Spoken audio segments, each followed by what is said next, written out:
Hello, dear students. Welcome to my YouTube channel, Biology in Seconds. अस्सलाम वालेकुम student, this is doctor हमदा तंज़ीर। आज हम discuss करने जा रहे हैं अपने past paper short questions and MCQs of chapter kingdom protista. Student, ये फर्स्ट ईयर बायोलॉजी का चैप्टर नंबर 7 है और ये चैप्टर इस लिहाज से भी इंपॉर्टेंट है कि इस चैप्टर में से 4 शॉर्ट क्वेश्चंस बोर्ड के एग्जाम्स के अंदर आते हैं। तो आपने इस चैप्टर को as a short question prepare करना है और एज अ एमसीक्यूज भी इसमें से क्वेश्चंस आते हैं, तो आपने उनको भी प्रिपेयर करना है। तो हम इस लेक्चर के एंड पे इसके एमसीक्यूज भी देखेंगे। तो आज हम इस चैप्टर के मोस्ट इम्पॉर्टेंट जो रिपीटेड पास्ट पेपर में शॉर्ट क्वेश्चंस आए हुए हैं उन्हें देखेंगे और मोस्ट इम्पॉर्टेंट और रिपीटेड एमसीक्यूज को देखेंगे जो कि पास्ट पेपर के अंदर एग्जामिनर ने आपसे पूछे हुए हैं। तो स्टूडेंट, हम स्टार्ट करते हैं। हमारा सबसे पहला शॉर्ट क्वेश्चन है, why kingdom protista is called exclusive kingdom. कह रहे हैं कि जो किंगडम प्रोटिस्टा है उसे एक्सक्लूसिव किंगडम क्यों कहा जाता है। ये सवाल थोड़ा लॉजिकल है स्टूडेंट, तो आपने इसका आंसर भी थोड़ा लॉजिकल ही करना है। तो आपने इसका आंसर क्या लिखना है student? Because all member have characteristics that exclude them from the other 4 kingdom. तो आपने बेटा इसका आंसर ये बताना है कि इस किंगडम प्रोटिस्टा में जितने भी ऑर्गेनिजम्स हैं उनके अंदर वो कैरेक्टरिस्टिक्स हैं, उनके अंदर वो खसूसियात हैं जो उन्हें बाकी 4 किंगडम से क्या बनाती हैं, अलग बनाती हैं। या हम ये कह सकते हैं इस किंगडम के अंदर मौजूद ऑर्गेनिजम्स के अंदर वो कैरेक्टरिस्टिक्स हैं जो कि बाकी 4 किंगडम के ऑर्गेनिज्म से रिलेट नहीं करती। स्टूडेंट, आपने चैप्टर 5 में पढ़ा था कि वैरायटी ऑफ लाइफ के अंदर कि अर्नेस्ट हैकल जो था, अर्नेस्ट हैकल ने किंगडम प्रोटिस्टा बनाया था।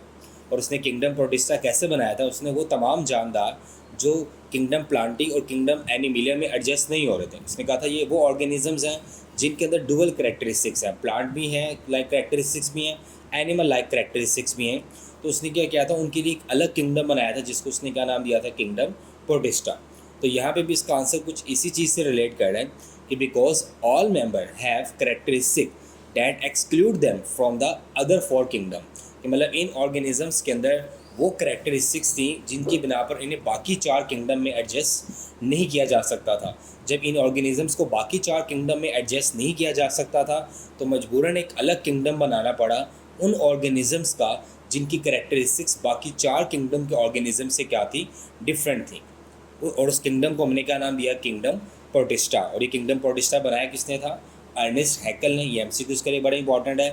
तो होप सो आपको ये क्वेश्चन का आंसर क्लियर हो चुका होगा कि किंगडम प्रोटिस्टा को एक्सक्लूसिव किंगडम क्यों कहते हैं, क्योंकि इन मेंबर की जो करेक्टरिस्टिक्स हैं वो उन्हें एक्सक्लूड करती हैं from other 4 kingdom. Hope so you clear.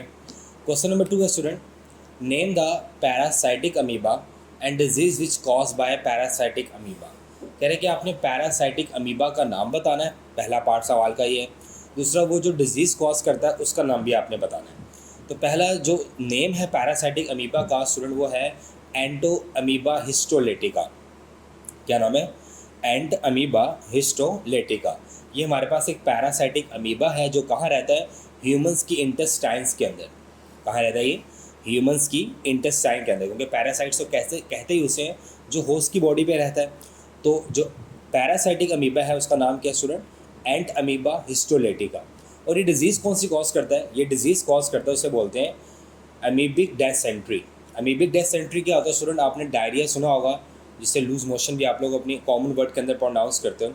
अगर डायरिया के साथ ब्लड आया आपको, अगर आपको लूज मोशन के साथ ब्लड आ रहा है तो that condition is called dysentery. और ये डेसेंट्री कौन कॉज करता है? Entamoeba histolytica. और इस डिजीज़ को क्या बोलते हैं? Amoebic dysentery. Hope so you clear.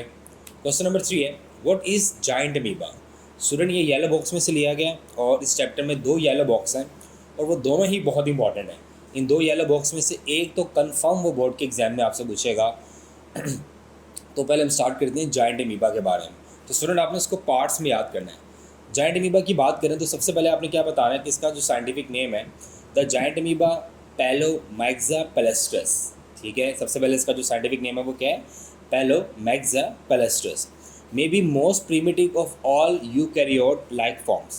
कह रहे हैं कि जो जायंट अमीबा है ये हमारे पास हो सकता है कि जो दुनिया में जो सबसे पहले यूकैरियोट्स आए थे उनमें से एक है। क्लियर। अब इसका स्पेशल फीचर क्या है? This species has multiple membrane bounded nuclei but none of the other organelle found in all other eukaryotes. वो क्या कह रहा है कि इसके जो न्यूक्लियाई होता है, इसके न्यूक्लियाई के इर्द गिर्द मल्टीपल मेम्ब्रेन्स होती हैं। आमतौर पे हमें पता है कि जो बाकी यूकैरियोट्स हैं उनके न्यूक्लियस के इर्द गिर्द एक सिंगल मेम्ब्रेन होती है, ठीक है, जिसे हम न्यूक्लियर मेम्ब्रेन कहते हैं। लेकिन इसके न्यूक्लियस के इर्द गिर्द क्या होता है, मल्टीपल मेम्ब्रेन्स होती हैं। अभी अपनी खुराक कैसे लेता है वगैरह। The giant amoeba obtain energy from methanogenic bacteria which reside inside them. कह रहा है कि ये अपनी बॉडी के अंदर ही मौजूद मैथोजेनिक बैक्टीरिया होते हैं, उन्हीं को डाइजेस्ट करके, उन्हीं को डिग्रेड करके उनसे क्या लेता है, एनर्जी ले रहा होता है। उसके बाद जाइंट अमीबा रहता कहाँ पे। Giant amoeba inhabit mud at the bottom of fresh water ponds where they contribute to degradation of organic molecules. तो ये रहता कहाँ पे है, ये मड में रहता है, at the bottom of fresh water and Pond's.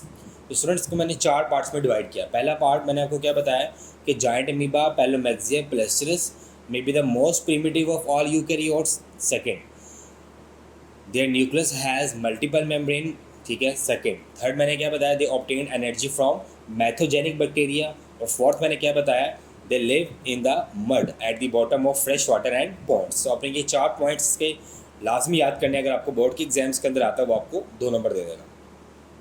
Question number 4 है, व्हाट इज़ ट्राइकोनिम्फस। अगर हम स्टूडेंट बात करें ट्राइकोनिम्फस की, तो उससे पहले आपको थोड़ा सा जू फ्लैजिलेट्स का बैकग्राउंड पता होना चाहिए। हमारे पास जो जू फ्लैजिलेट्स हैं ये प्रोटोजोआ की एक क्लास है, और जू फ्लैजिलेट्स के 3 तरह के लिविंग स्टाइल्स हैं। कुछ जू फ्लैजिलेट्स ऐसे हैं जो एज अ सिम्बायोट्स रहते हैं, मतलब वो दूसरी स्पीशीज़ के साथ एक रिलेशन डेवलप करके रहते हैं, उनको भी फ़ायदा देते हैं और ख़ुद भी फ़ायदा लेते हैं। कुछ ऐसे जू फ्लैजिलेट्स हैं जो कि एज अ पैरासाइट्स रहते हैं, मतलब होस्ट की बॉडी पे रहते हैं, उनसे शेल्टर और फूड लेते हैं, बदले में उन्हें नुकसान देते हैं। और कुछ ऐसे भी जू फ्लैजिलेट्स हैं जो कि फ्री लिविंग है, वो किसी पे डिपेंड नहीं कर रहे, वो अपने आप को खुद ही सस्टेन कर रहे हैं। तो अगर हम ट्राइकोनिम्फस की बात करें तो ये इन 3 कैटेगरी में से किस में फाइल करता है, अब इसको हम पढ़ते हैं। अगर ट्राइकोनिम्फस आर कॉम्प्लेक्स स्पेशलाइज फ्लैजिलेट्स। कह रहे हैं कि हमारे पास एक तो कॉम्प्लेक्स और दूसरा स्पेशलाइज फ्लैजिलेट है विद मैनी फ्लैजिला, और इसके अंदर फ्लैजिला काफ़ी ज़्यादा होते हैं, क्योंकि जू फ्लैजिलेट्स एज नेम इंडिकेटेड, जू बोलते हैं एनिमल्स को, और फ्लैजिलेट्स इनमें फ्लैजिला होता है, इसलिए कह रहे हैं कि इसके अंदर बहुत ज़्यादा क्या होते हैं, फ्लैजिला।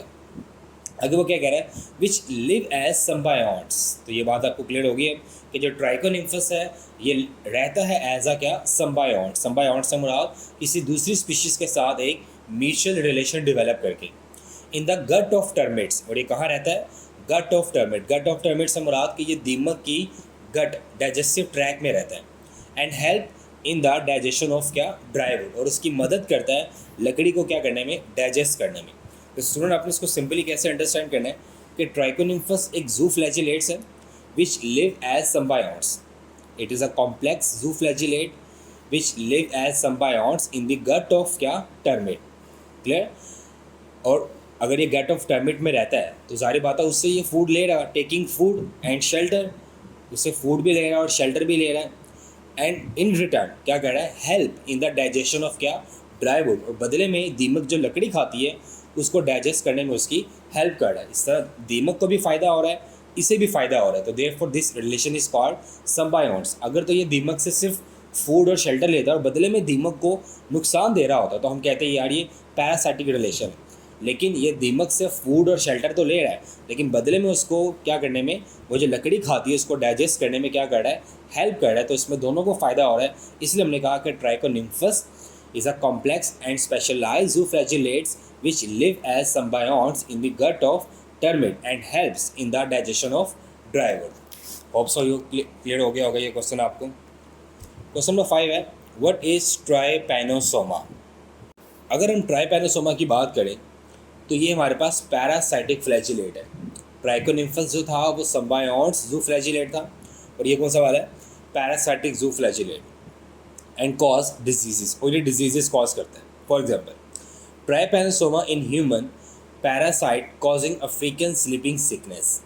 क्या कह रहे हैं कि जो ट्राइपैनोसोमा है it is a parasitic zooflagellate and cause diseases. For example, Trypanosoma is a human parasite cause African sleeping sickness.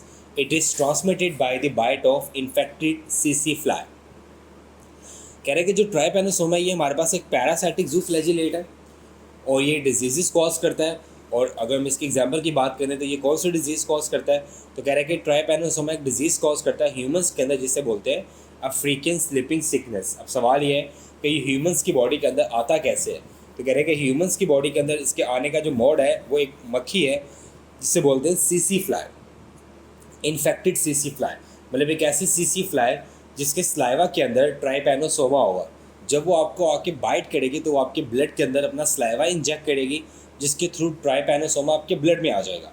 और जब ट्राइपैनोसोमा आपके ब्लड में आएगा तो वो आके एक डिजीज़ कॉज करेगा जिसको वो क्या नाम दे रहे हैं, African sleeping sickness. Hope so you clear.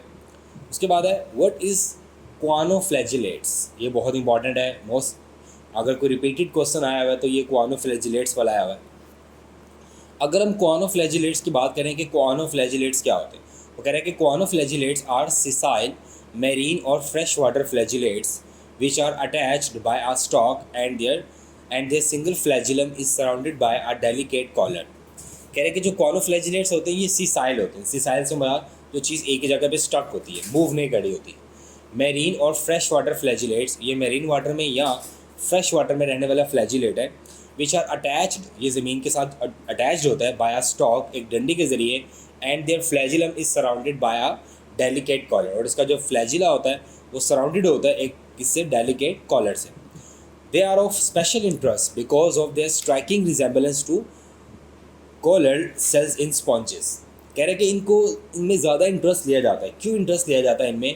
क्योंकि इनकी जो रिजेम्बलेंस है ना, इनकी जो कॉलर की रिजेम्बलेंस है, डेलिकेट कॉलर जो कि किसको सराउंड कर रहा होता है, उनके फ्लैजिलम को, वो किससे मिलता जुलता है, स्पॉन्जेस से। आपने किंगडम एनिमिलिया में पढ़ा होगा स्टूडेंट कि जो स्पॉन्जेस हैं ये पैराजोआ कैटेगरी में आते हैं।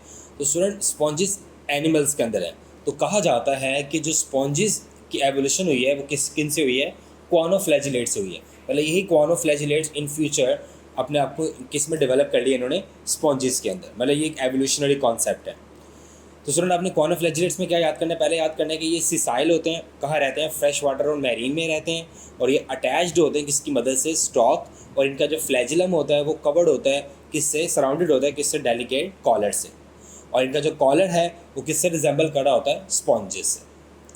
नेक्स्ट क्वेश्चन नंबर 7 है व्हाट इज़ पेलिसली। पेलिसली क्या होता है? अगर हम पेलिसली की बात करें तो ये क्वेश्चन सिलिएट्स में से आया हुआ है।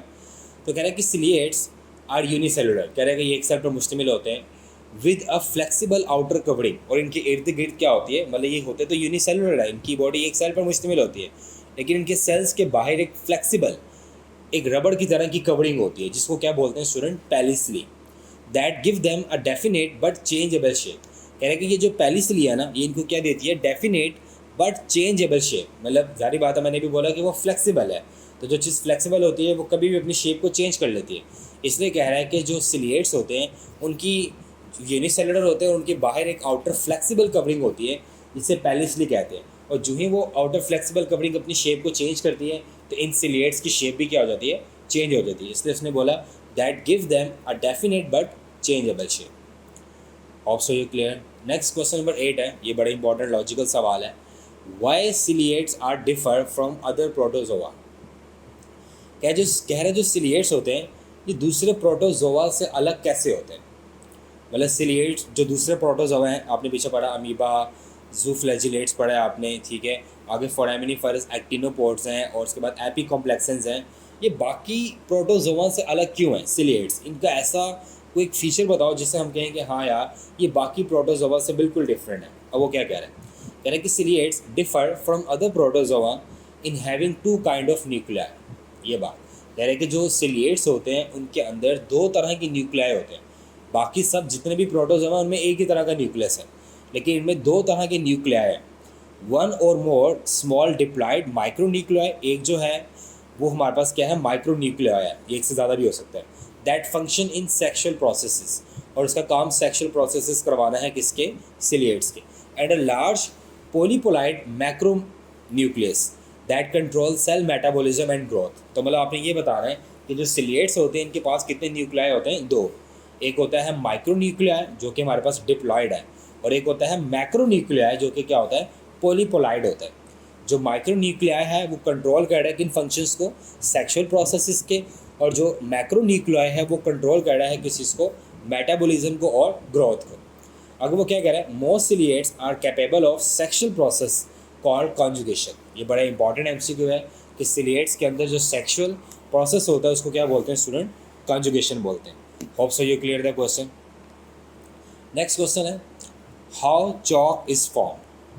अगर हम बात करें कि चॉक कैसे बनता है, तो स्टूडेंट आपने पढ़ा था फोरामिनिफेरस एंड एक्टिनोपोड्स, तो आपने ये भी पढ़ा था कि इनके ऊपर शेल्स होते हैं और वो जो शेल्स हैं वो बने होते हैं सिलिका से और कैल्शियम से।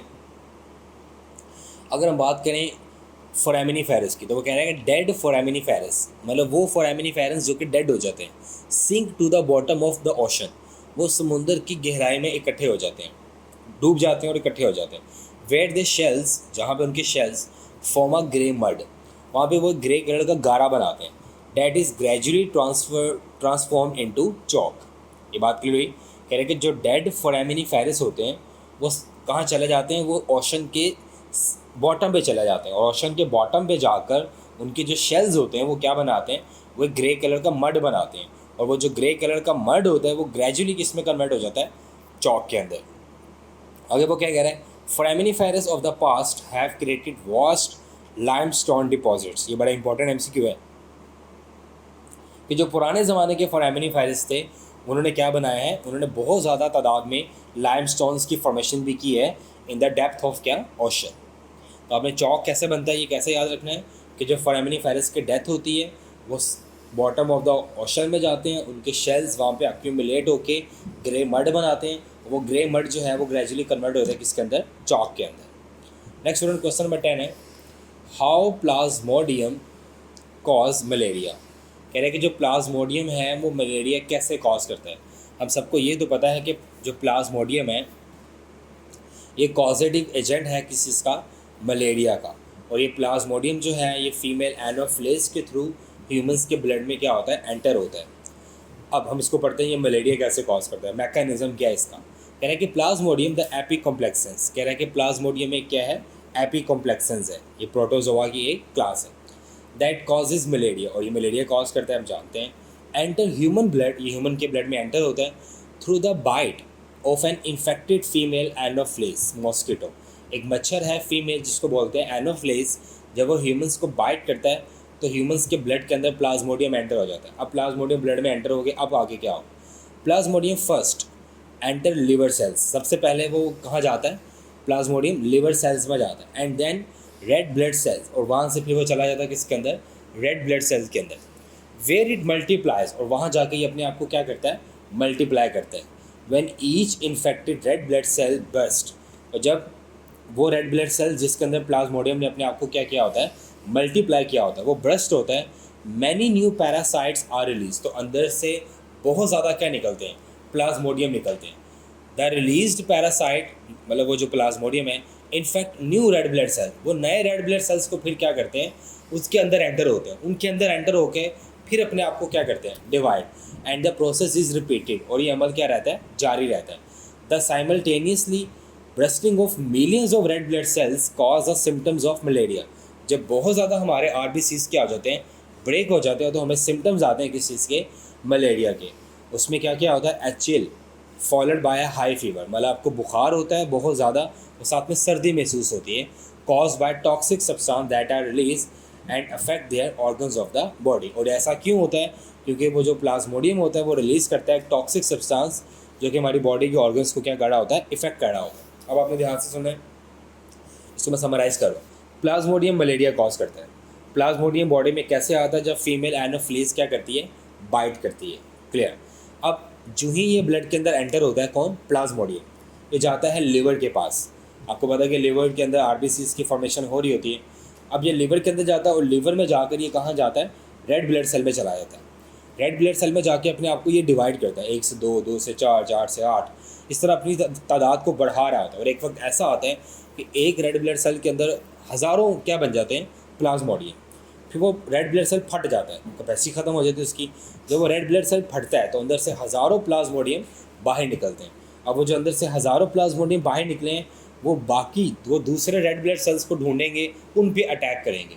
इस तरह उनके अंदर अटैक करके उनके अंदर जब वो जाएंगे, उनके अंदर जाके वो अपने आप को डिवाइड करेंगे। इस तरह लाखों करोड़ों की तादाद में प्लाज्मोडियम क्या हो जाएंगे, हमारी बॉडी के अंदर बन जाएंगे और हमारे आरबीसीज को ये क्या करेंगे, डिस्ट्रॉय करेंगे। जब हमारे आरबीसीज इस तरह डिस्ट्रॉय होने शुरू हो जाएंगे तो हमें जो सिम्टम्स आएंगे वो किसके आएंगे, मलेरिया के आएंगे, जिसमें क्या होगा, हाई फीवर होगा विथ चिल्ड, बहुत तेज़ बुखार होगा और साथ में सर्दी लगेगी।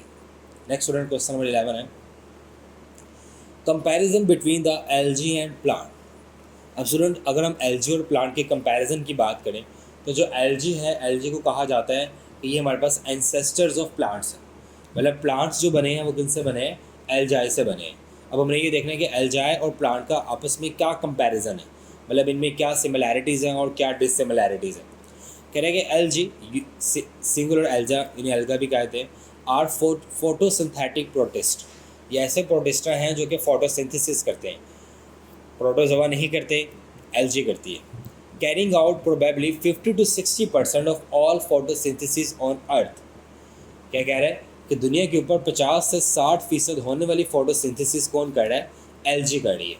और बाकी जो बचती है 50 से 40% वो कौन कर रहे होते हैं? प्लांट्स कर रहे होते हैं। कह रहे हैं कि एल्गी डिफर फ्रॉम प्लांट्स। कह रहे हैं एल्गी जो है वो प्लांट से डिफरेंट है इन देयर सेक्स ऑर्गन्स, अपने सेक्स ऑर्गन्स के अतबार से, विच आर यूनिसेलुलर। प्लांट्स के जो सेक्स ऑर्गन्स होते हैं वो क्या होते हैं? Multi cellular. और एल्गी के सेक्स ऑर्गन्स क्या होते हैं? यूनिसेलुलर। आगे वो क्या कह रहा है? And the zygote is not protected by the parent body. Algae का जो जाइगोट होता है वो पेरेंट बॉडी से प्रोटेक्टेड नहीं होता, जबकि प्लांट्स का जो जाइगोट होता है वो उनकी पेरेंट बॉडी के अंदर क्या होता है? प्रोटेक्टेड होता है। उसके बाद अ प्लांट जाइगोट, जबकि प्लांट जाइगोट जो है वो प्रोटेक्टेड होता है।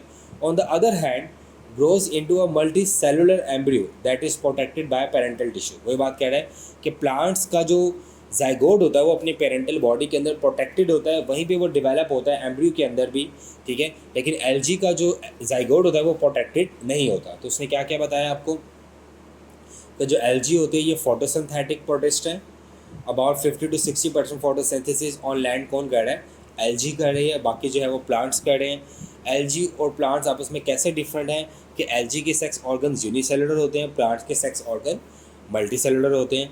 उसके बाद उसने कहा कि एल्गी का जो जाइगोट है वो प्रोटेक्टेड नहीं होता, जबकि प्लांट्स का जो जाइगोट है वो प्रोटेक्टेड होता है उनकी पेरेंट बॉडी के अंदर, और वहीं वो डेवलप होके एम्ब्रियो भी बना रहा होता है। नेक्स्ट स्टूडेंट क्वेश्चन नंबर 12 है write down the evolutionary significance of euglenoid. कह रहे कि यूग्लिनाइड की एवोल्यूशनरी सिग्निफिकेंस क्या है।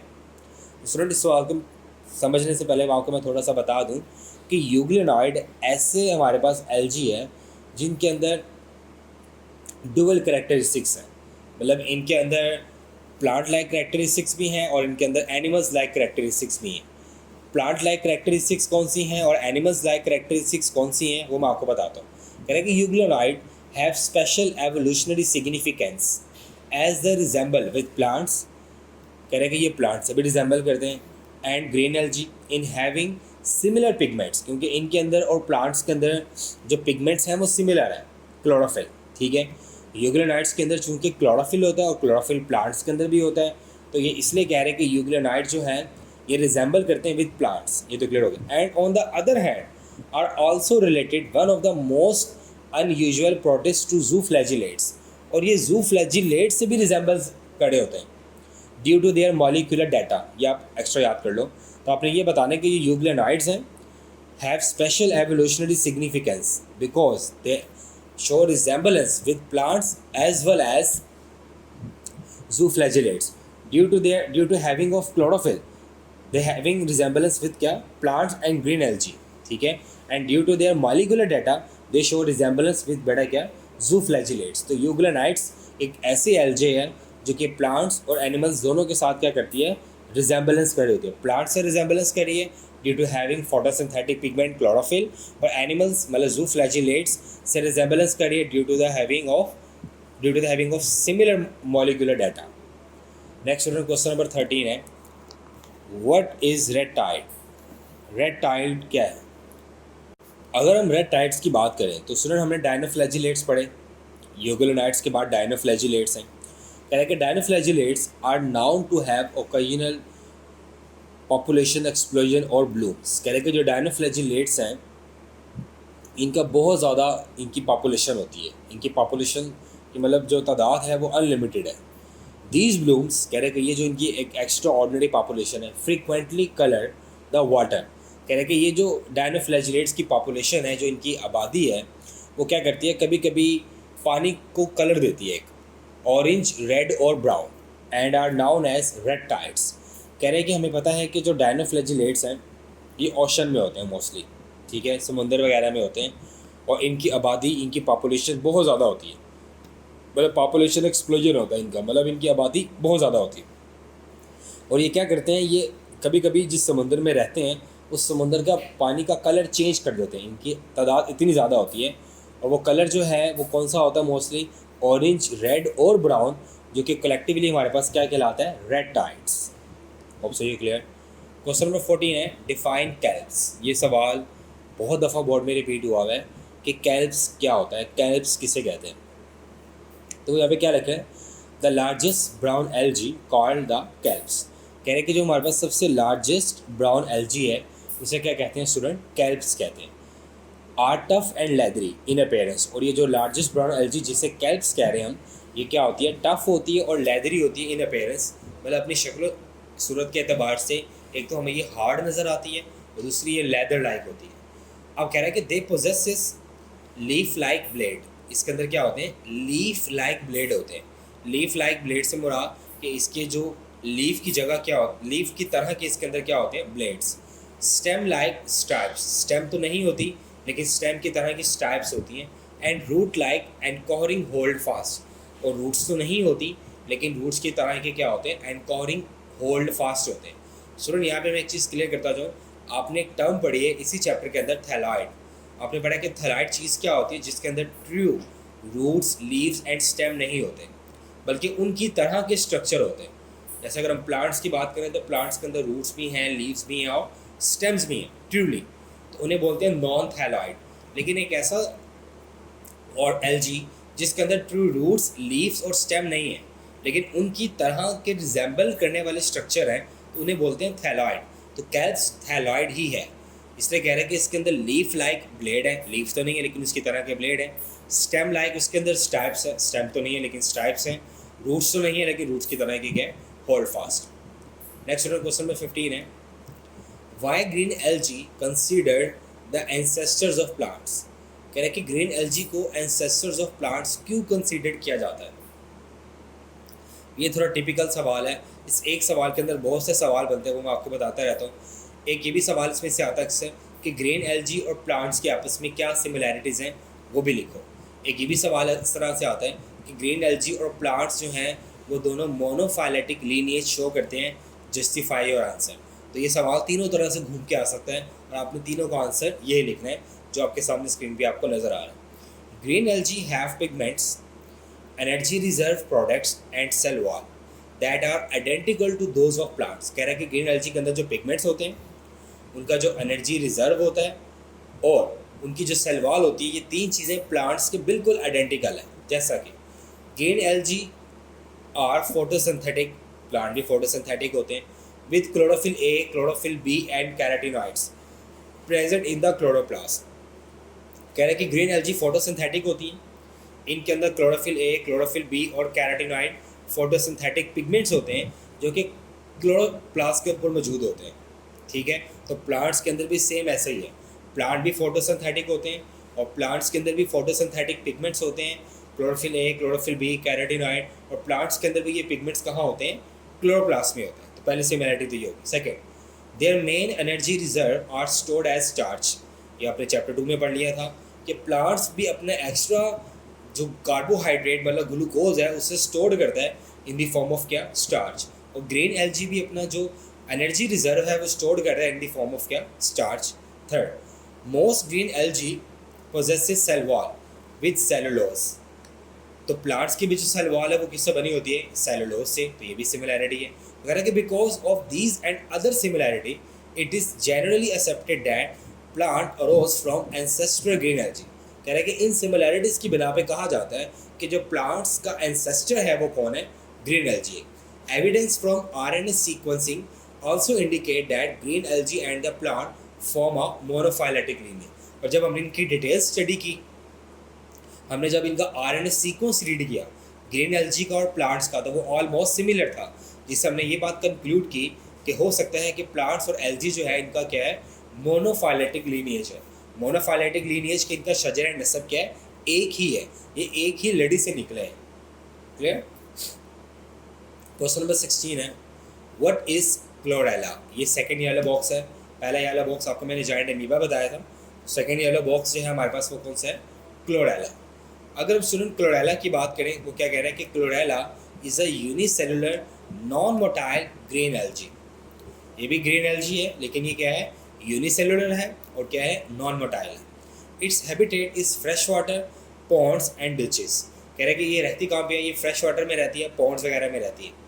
It is easily cultured and has been used as an experimental organism in research on photosynthesis as well as being investigated as an alternate source of food।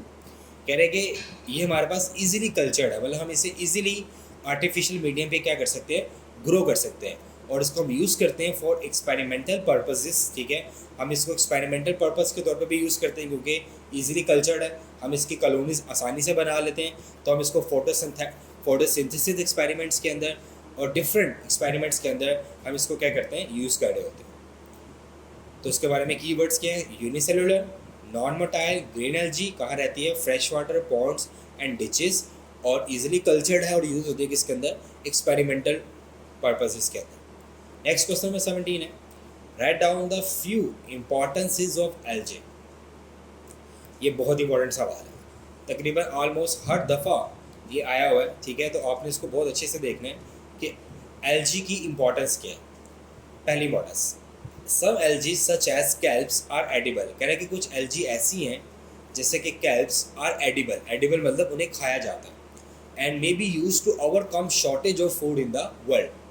कह रहे हैं कि कुछ एल्गी ऐसी भी हैं जो कि एडिबल हैं, एबल टू ईट हैं, जैसे कि कैल्प्स। ठीक है, और वो दुनिया में क्या करें, शॉर्टेज ऑफ फूड को ओवरकम करें, क्योंकि हमें पता है कि दुनिया की आबादी में इजाफा हो रहा है, तो दुनिया की आबादी में इजाफा होने से क्या होगा, शॉर्टेज ऑफ फूड होगी।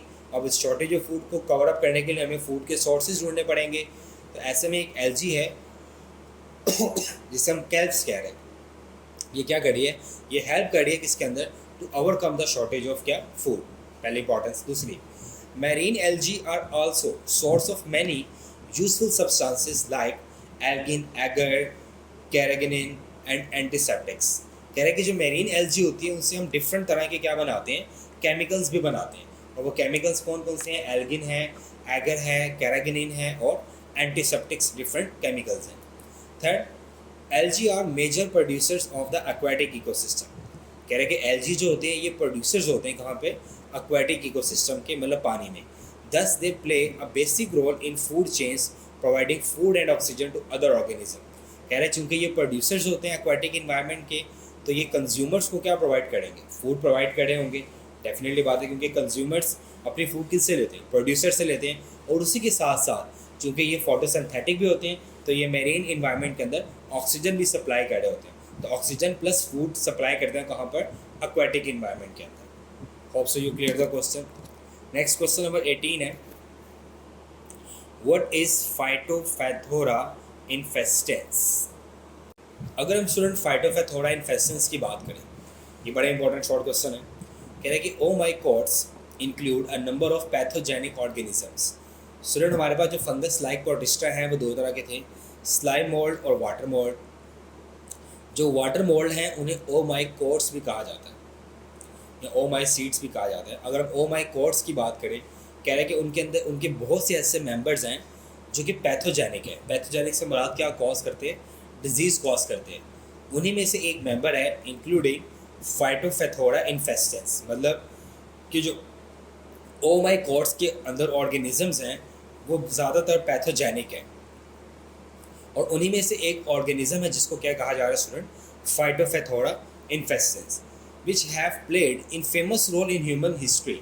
और इस फाइटोफैथोरा इन्फेस्टेंस ने ह्यूमन हिस्ट्री के अंदर एक बहुत ही इनफेमस रोल प्ले किया था, मतलब एक बहुत ही होलनाक एक वाक़या पेश किया था उसने इंसानी तारीख के अंदर। वो क्या था वो देखते हैं। कह रहे हैं कि फाइटोफैथोरा infestans was the cause of Irish potato famine of the 19th century।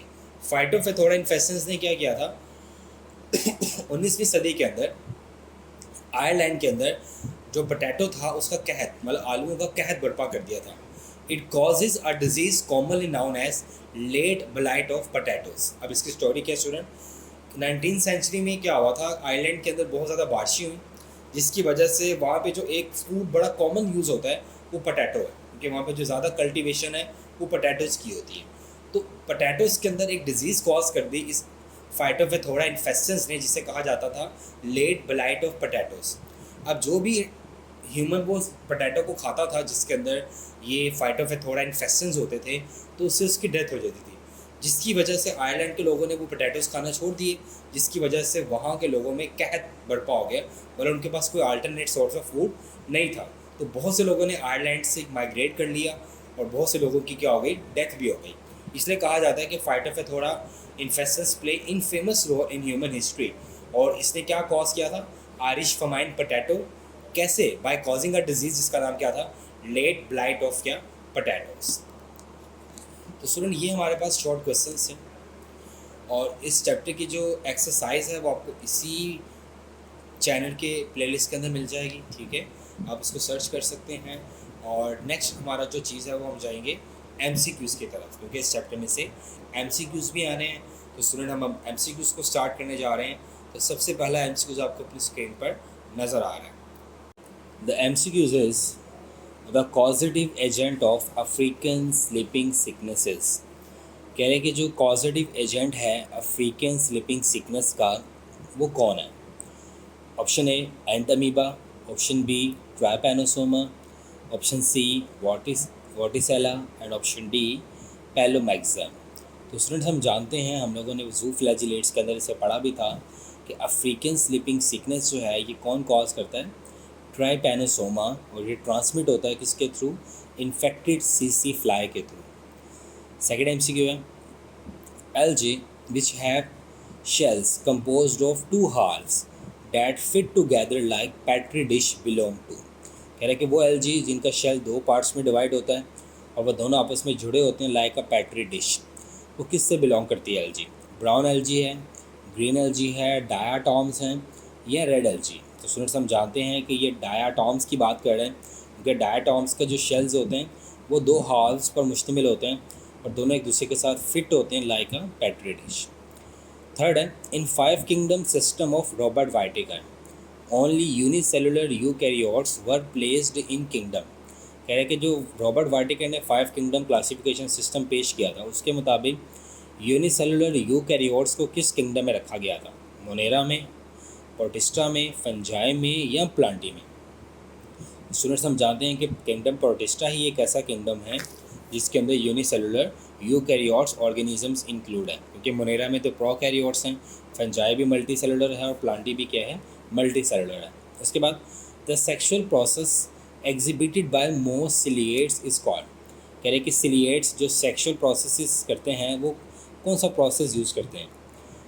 Number A oogamy, number B binary fission, number C conjugation and number D fertilization. तो स्टूडेंट हमने ये पढ़ा था कि सिलिएट्स के अंदर जो सेक्शुअल प्रोसेसेस एग्जिबिट होते हैं वो किसके थ्रू होते हैं, कॉन्जुगेशन के थ्रू होते हैं। उसके बाद क्लोरेला क्या है, मल्टी सेलुलर, ए सेलुलर, यूनिसेलुलर मोटाइल, ये यूनिसेलुलर नॉन मोटाइल। तो स्टूडेंट हमने पढ़ा था कि जो क्लोरेला है वो क्या है, unicellular non motile green algae है, क्लियर, जो कि रहता कहाँ पे, हमारे पास फ्रेश वाटर पॉन्ड्स और डिचेस के अंदर, इसको हम यूज़ करते हैं किसके अंदर, एक्सपेरिमेंटल पर्पजेस के अंदर। Next amoebic dysentery is caused by. कह रहे कि जो अमीबिक डिसेंट्री है वो कौन कॉज करता है। Option A amoeba, option B Entamoeba, option C Vorticella और ऑप्शन डी प्लाज्मोडियम। तो स्टूडेंट्स हमने पढ़ा था कि एंट अमीबा हिस्टोलेटिका ये एक पैरासाइटिक अमीबा है जो कि कॉज करता है अमीबिक डिसेंट्री। तो right answer here is ant amoeba. उसके बाद है सीरेटियम बिलोंग टू। कह रहे कि जो सीरेटियम है ये बिलोंग करता है किससे, पायरोफाइटा से, क्रायोफाइटा से, फियोफाइटा से या रोडोफाइटा से। तो स्टूडेंट ये जो क्रेटियम है ये हम जानते हैं ये एग्जाम्पल है किस चीज़ की, पायरोफाइटा की एक एग्जाम्पल है। तो क्रेटियम बिलोंग टू पायरोफाइटा, जो डायनोफ्लैजिलेट्स भी जिन्हें हम कहते हैं। उसके बाद which of the following is not ciliates. कह रहे हैं कि इनमें से कौन सा सिलिएट्स नहीं है। Number A Paramecium, number B Vorticella, number D Stentor और नंबर सी ट्राइपैनोसोमा। तो स्टूडेंट्स हम जानते हैं कि जो ट्राइपैनोसोमा है ये जू फ्लैजिलेट्स की कैटेगरी में आता है और ये प्रोटोजोआ है। तो trypanosoma is the right answer, ये सिलिएट्स नहीं है। बाकी तीनों के तीनों के हैं सिलिएट्स हैं। उसके बाद algae which take part in building coral reefs along with coral animals are called. कह रहे ऐसी एल्जी जो कि टेक पार्ट करती है, जो पार्टिसिपेट करती है किसके अंदर, कोरल रीफ्स के अंदर अलॉन्ग विद कोरल एनिमल्स, वो एल्जी कौन सी है, डायाटॉम्स, रेड एल्जी, ग्रीन एल्जी या ब्राउन एल्जी। तो स्टूडेंट्स हम जानते हैं कि जो रेड एल्जी है उनके उसके अंदर क्या होता है, कैल्शियम कार्बोनेट होता है, और यही जो है ये टेक पार्ट करती है किसके अंदर, कोरल रीफ्स के अंदर अलॉन्ग द कोरल एनिमल्स। तो right answer is red algae. उसके बाद है पैलोमाइक्सिया प्लेस्टरस इज, कह रहा है कि पैलोमाइक्सिया प्लेस्टरस क्या है, बैक्टीरियम है, अमीबा है, सिलिएट है, ये जू फ्लैजिलेट है। तो स्टूडेंट्स हम जानते हैं कि जो पैलोमाइक्सिया प्लेस्टरस है ये हमारे पास क्या है, अमीबा है, और ये कौन सा अमीबा है, जाइंट अमीबा है। उसके बाद the feeding stage of slime mould is called, ये बहुत इंपॉर्टेंट एमसीक्यू है, ये बहुत इंपॉर्टेंट लाइन भी है कि feeding stage of slime mould को क्या कहते हैं, ब्लास्टोस्टाइल, गैस्ट्रोजॉइड, प्लाज्मोडियम या स्पोरोजॉइड्स। तो स्टूडेंट हम जानते हैं कि जो स्लाइम मोल्ड की फीडिंग स्टेज है उसको क्या बोला जाता है, प्लाज्मोडियम। उसके बाद mosquito inject Plasmodium in humans in the form of, कह रहे कि जो मॉस्किटो इंजेक्ट करता है, फीमेल एनोफ्लीज जो इंजेक्ट करती है अपना प्लाज्मोडियम ह्यूमंस की बॉडी के अंदर, वो किस फॉर्म में करती है, सिस्ट की फॉर्म में करती है, मीरोजॉइड्स की फॉर्म में करती है, स्पोरोजॉइड्स की फॉर्म में करती है या गेमिटोसाइट्स की फॉर्म में करती है।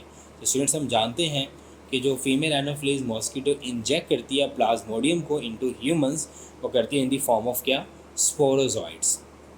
The right answer is sporozoites. उसके बाद entamoeba histolytica cause amoebic dash, कह रहा है कि एंड अमीबा हिस्टोलेटिका क्या कॉज करता है, कॉलेरा, डिसेंट्री, फीवर या माइग्रेन।